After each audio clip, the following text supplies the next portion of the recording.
और बिहार में इन दिनों चुनाव प्रचार जोर शोर से चल रहा है। सरकारी योजनाओं के उद्घाटन के साथ साथ एनडीए सरकार प्रचार प्रसार कर रही है।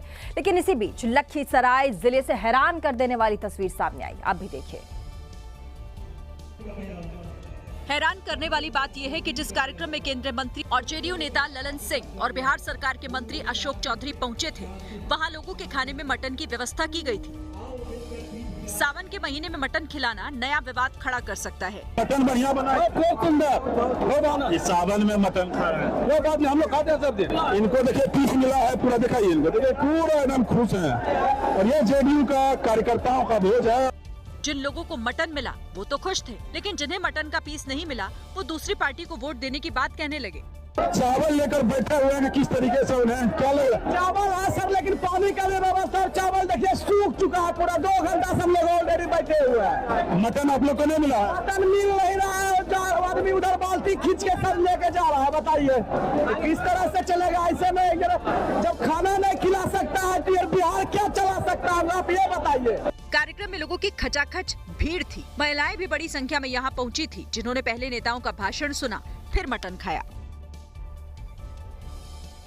और इसी खबर को आगे बढ़ाते हुए बड़ी खबर का रुख कर लेंगे। ललन सिंह की मटन पार्टी पर अब सवाल उठ रहे हैं। आपको बता दें, लालू यादव की बेटी रोहिणी आचार्य ने कई सवाल उठाए हैं। रोहिणी यादव कहती हैं, दूसरों के खान पान पर सवाल उठाने वाले धूर्त हैं। धर्म का मर्म छिपाने वालों का दोहरा चरित्र दिख रहा है। दरअसल आपको बता दें, बिहार के लखीसराय में जदयू के नेता ललन सिंह ने चुनावी यहाँ पर मोर्चा रखा था, चुनावी जनसभा कर रहे थे और ऐसे में मटन पार्टी यहाँ पर रखी गई थी। अब इसको लेकर के सियासत भी गर्म है। ललन सिंह की मटन पार्टी पर कई सवाल उठ रहे हैं और ऐसे में लालू यादव की बेटी रोहिणी यादव ने कई सवाल उठाए।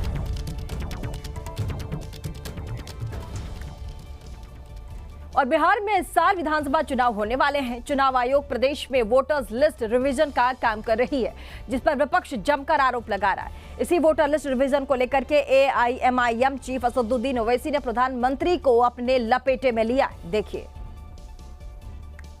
और तेलंगाना के निजामाबाद जिले की इस सभा में असदुद्दीन ओवैसी ने प्रधानमंत्री नरेंद्र मोदी पर निशाना साधा और पीएम को अपनी डिग्री दिखाने की चुनौती दी। जो मुल्क का वजीर आजम अपनी डिग्री आवाम को नहीं दिखाता, वो बिहार के गरीबों से कह रहा है कि अपना बर्थ सर्टिफिकेट दिखाओ। मैं अपनी डिग्री दिखाने को तैयार हूँ,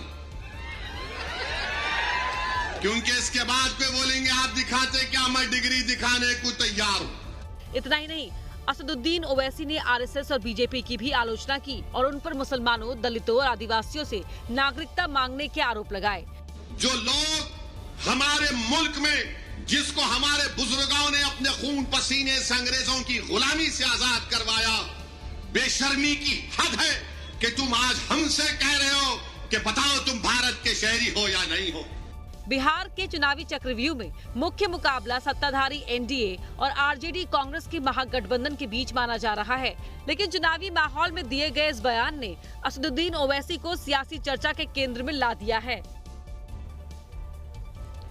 और कांग्रेस नेता राहुल गांधी असम के दौरे पर थे। वहां उन्होंने मुख्यमंत्री हेमंत बिस्वा शर्मा को भ्रष्टाचारी बता दिया। उनके जेल जाने की भविष्यवाणी भी कर दी। देखिए। राहुल गांधी ने कहा कि हेमंता बिस्वा शर्मा खुद को सीएम नहीं, असम का राजा समझते हैं, लेकिन उनका भविष्य जेल में कटने वाला है। मैं बिना सोचे समझे नहीं बोलता हूं और आमतौर से मैं जो बोलता हूं वो होता है। और मैं आज आपको बोल रहा हूं कि कुछ ही समय में आपको यही मीडिया वाले आपके चीफ मिनिस्टर को जेल जाते हुए दिखाएंगे और इससे उनको ना मोदी बचा पाएगा, ना अमित शाह बचा पाएगा। राहुल गांधी ने कहा कि जैसे नोटबंदी, कोरोना और जीएसटी पर उनकी बात सही साबित हुई, वैसे ही ये बात भी सही साबित होगी। कि वो जानते हैं कि एक ना एक दिन कांग्रेस के जो बब्बर शेर हैं, उन्हें पकड़ के जेल के अंदर डाल देंगे।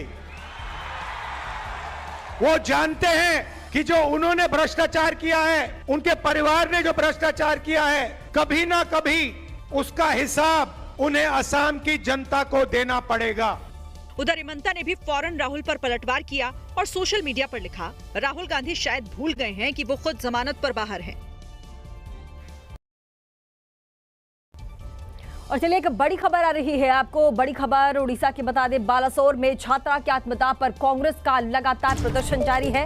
और इसी के साथ बड़ी खबर, लगातार दूसरे दिन उड़ीसा में कांग्रेस का प्रदर्शन चल रहा है। आज विपक्ष ने हल्ला बोल किया है, उड़ीसा बंद का ऐलान किया है। आपको बता दें, संभलपुर में कांग्रेस कार्यकर्ताओं ने ट्रेन भी रोक दी है। कल कांग्रेस ने उड़ीसा विधानसभा की घेराबंदी की थी, तो आपको याद होगा कि कैसे एक छात्रा, पीड़ित छात्रा ने लगातार पहले तो प्रशासन से गुहार लगाई कि कैसे उसके साथ यौन उत्पीड़न हुआ है, लेकिन जब प्रशासन ने उसकी सूध नहीं ली, किसी ने उस बच्ची की नहीं सुनी, तो उसने आत्मदाह कर लिया। और अब ऐसे में लगातार प्रशासन पर विपक्ष सवाल खड़े कर रहा है और आज उड़ीसा में जबरदस्त प्रदर्शन कर रहा, सरकार को घेरने की कोशिश और ट्रेन रोककर उड़ीसा बंद का ऐलान किया गया है।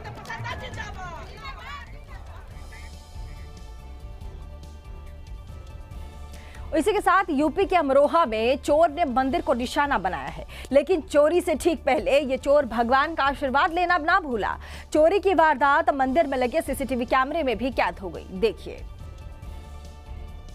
जैसे ही चोर हनुमान मंदिर के अंदर घुसा, सबसे पहले उनकी नजर दान पेटी पर गई। इस दौरान उसने दान पेटी के ऊपर रखा सामान अलग कर दिया और मंदिर के अंदर भगवान के दर्शन करने चला गया ताकि किसी को चोरी का शक ना हो। इसके बाद जब वो वापस लौटा तो एक बार के लिए तो लगा कि चोर वापस जा रहा है, क्योंकि गेट के बाहर निकलते ही उसने मंदिर को प्रणाम किया, गलती के लिए माफी भी मांगी। लेकिन अगले ही पल वो फिर मंदिर के अंदर घुसा। इस बार उसने बगल में रखी पूरी दान पेटी उठा ली और दोस्त को बुलाकर उसकी बाइक में रफू चक्कर हो गया। मामला अमरोहा देहात क्षेत्र के इमलीबाली गाँव का है। और यूपी के लखनऊ में 5 साल की मासूम की कातिल मां को पुलिस ने गिरफ्तार कर लिया। वारदात के बाद से ही यह महिला बार बार अपना बयान बदल रही थी। दरअसल रोशनी नाम की इस महिला का अपने पति शाहरुख से प्रॉपर्टी को लेकर विवाद था, जिसके बाद से वो अपने प्रेमी उदित जायसवाल के साथ रहने लगी थी। हालांकि 5 साल की मासूम सना मां के साथ ही रहती थी। रोशनी ने शाहरुख को फंसाने के लिए हर चाल चली, लेकिन कामयाब नहीं हो सकी। लिहाजा उसने अपनी बेटी की ही हत्या की साजिश रच डाली। इस वारदात में उसका साथ उसके प्रेमी उदित जायसवाल ने भी दिया और रात में बच्ची के सीने पर बैठकर दोनों ने उसका गला दबा दिया। वारदात के बाद रोशनी और उसका प्रेमी एक होटल में रुके और पुलिस को फोन कर मर्डर का ठीकरा शाहरुख पर फोड़ दिया। लेकिन बार बार बदलते बयान की वजह से वो फंस गई, जिसके बाद रोशनी को प्रेमी उदित के साथ पुलिस ने गिरफ्तार किया। और मध्य प्रदेश के जबलपुर में जिम ट्रेनर पर लव जिहाद का आरोप लगा है। इधर हिंदूवादी संगठनों ने विरोध में थाना का घेराव भी किया है। देखिए, सबसे हैरानी वाली बात तो ये है कि आरोपी का नाम अमन खान था, लेकिन वो खान की जगह अपने नाम के पीछे राज लगाता था ताकि उसकी पहचान छिपी रह सके। युवती ने आरोप लगाया कि अमन ने न सिर्फ उसे कई बार गलत तरीके से छुआ, बल्कि उस पर धर्म परिवर्तन करने का भी दबाव बनाया। युवती जब युवक की शिकायत लेकर थाने पहुंची तो वहां कुछ हिंदूवादी संगठन भी आ गए और थाने का घेराव किया। फिलहाल पुलिस ने कार्रवाई करते हुए आरोपी अमन खान को गिरफ्तार कर लिया है। हिंदूवादी संगठनों की मांग है कि शहर के सभी फिटनेस सेंटर्स में महिला जिम ट्रेनर नियुक्त किए जाएं, ताकि लड़कियों के साथ होने वाले शारीरिक शोषण को रोका जा सके। और यूपी के फारुखाबाद में पुलिस प्रताड़ना से तंग आकर एक शख्स ने खुदकुशी कर ली। अधिकारियों ने एक्शन लेते हुए दोनों पुलिसकर्मियों को लाइन हाजिर कर दिया है। देखिए, यशवंत यादव और महेश। हैंडराइटिंग से पैंट पर लिखे ये सिर्फ 2 लोगों के नाम नहीं है, ये नाम है उन कातिलों के जिन्होंने एक शख्स को चौकी के अंदर इतना पीटा कि उसे आत्महत्या के लिए मजबूर कर दिया। फर्रुखाबाद के दिलीप राजपूत ने अपनी आखिरी सांस से पहले पुलिस वालों के नाम अपनी पैंट पर लिखे। इंसाफ की आस लिए दिलीप पुलिस चौकी पहुंचा था, लेकिन उसे क्या पता था कि जिंदगी का आखिरी दिन होने वाला है। दरअसल 14 जुलाई को दिलीप और उसकी पत्नी नीरज में विवाद हुआ। पत्नी ने पुलिस में शिकायत की तो दिलीप को बुलाया गया। आरोप है कि चौकी में समझौते के लिए दिलीप से 50,000 रुपए मांगे गए। पैसे न देने पर मारपीट हुई और 40,000 में मामला रफा दफा हुआ।